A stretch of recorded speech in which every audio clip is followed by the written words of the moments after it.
యోగా గురువు honey trap మత్తు మందిచ్చి చనువుగా ఉన్నట్లు వీడియోలు ఫోటోలట. గోల్కొండ పోలీసులు అరెస్ట్ చేసిన నిందితులు స్వాధీనం చేసుకున్న సెల్ ఫోన్లట. అవి చూపించి 2 కోట్లు ఇవ్వాలని బ్లాక్మెయిల్ అట. అనారోగ్యం పేరుతో ఆశ్రమంలో చేరి 2 మహిళల నిర్వాకం. అడ్వాన్స్ కింద 50 లక్షల చెక్కులు తీసుకొని వేధిస్తున్నారట. భరించలేక పోలీసులను ఆశ్రయించిన బాధితుడు ముఠా అదుపులోకి తీసుకొని రిమాండ్ చేసిరట.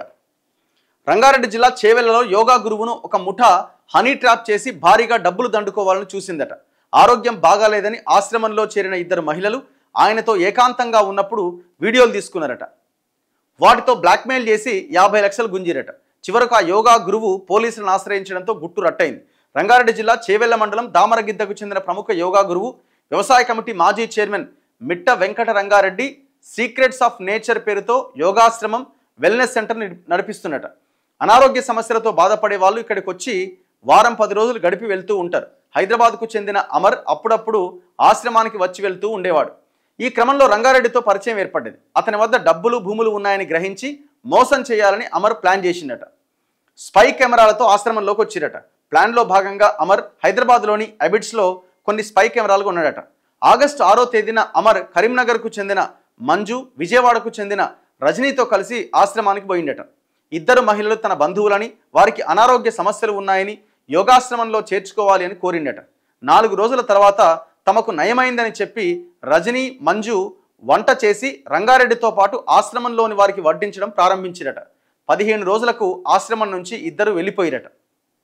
ఇక ఆ తర్వాత గత నెల 28వ తేదీన రంగారెడ్డికి అమర్ ఫోన్ చేసిండట. తర్వాత లౌడ్ స్పీకర్ పెట్టి మంజు, రజనీతో మాట్లాడించినట. రంగారెడ్డి గారు సోషల్ మీడియాలో మీతో ఉన్న ఫోటోలు, వీడియోలు వైరల్ అవుతున్నాయి, మాకు భయంగా ఉంది అన్నారట. దీంతో కంగారు పడ్డ రంగారెడ్డి, మీతో నేను దిగిన ఫోటోలు, వీడియోలా, ఎప్పుడు దిగాను, ఎవరు తీశారు అని ప్రశ్నించిండట.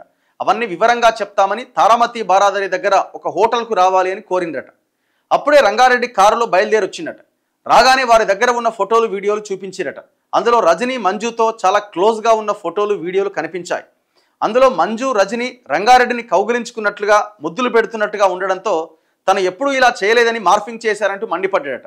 అయితే ఇవన్నీ నిజం ఫోటోలు, వీడియోలే అని తమకు 5 కోట్లు ఇవ్వకపోతే సోషల్ మీడియాలో పెడతామని బెదిరించినట. దీంతో రంగారెడ్డి తాను ఆలోచించుకోవడానికి టైం కావాలని వెళ్ళిపోయిందట. సెప్టెంబర్ 15వ తేదీతో 2 చెక్కులు ఇచ్చిందట. ఈ నెల 4వ తేదీ మధ్యాహ్నం రంగారెడ్డికి మళ్ళీ కాల్ చేసి పిలిపించారు. తారామతి బారాదరి హోటల్ దగ్గరకు వచ్చిన రంగారెడ్డిని మంజుల, అమర్తో పాటు రాజేష్, మౌలాలి బెదిరించారు. కారు తాళాలు లాక్కున్నారు. రంగారెడ్డిని కారులోకి తీసుకెళ్లి 5 కోట్లు కావాలని అడిగారు. చివరకు 2 కోట్లకు ఫైనల్ చేస్తామన్నారు. ఈ 2 కోట్లు క్యాష్ లేదంటే ఆశ్రమం సమీపంలో ఉన్న 2 ఎకరాలు ఇవ్వాలని కోరారట. అందులో భాగంగా అడ్వాన్స్ కింద వెంటనే 50 లక్షలు ఇవ్వాలని డిమాండ్ చేశారు. భయపడ్డ రంగారెడ్డి వారిని తమ ఆశ్రమానికి తీసుకెళ్లి సెప్టెంబర్ 15వ తేదీ వేసి 25 లక్షల చొప్పున 2 చెక్కులు ఇచ్చిందట. ఇట్లా మాటు వేసి వీళ్ళని పట్టుకున్నారట. 2 మహిళలు వాళ్ళందరినీ. ఇట్లుంటుంది చూడు కథ.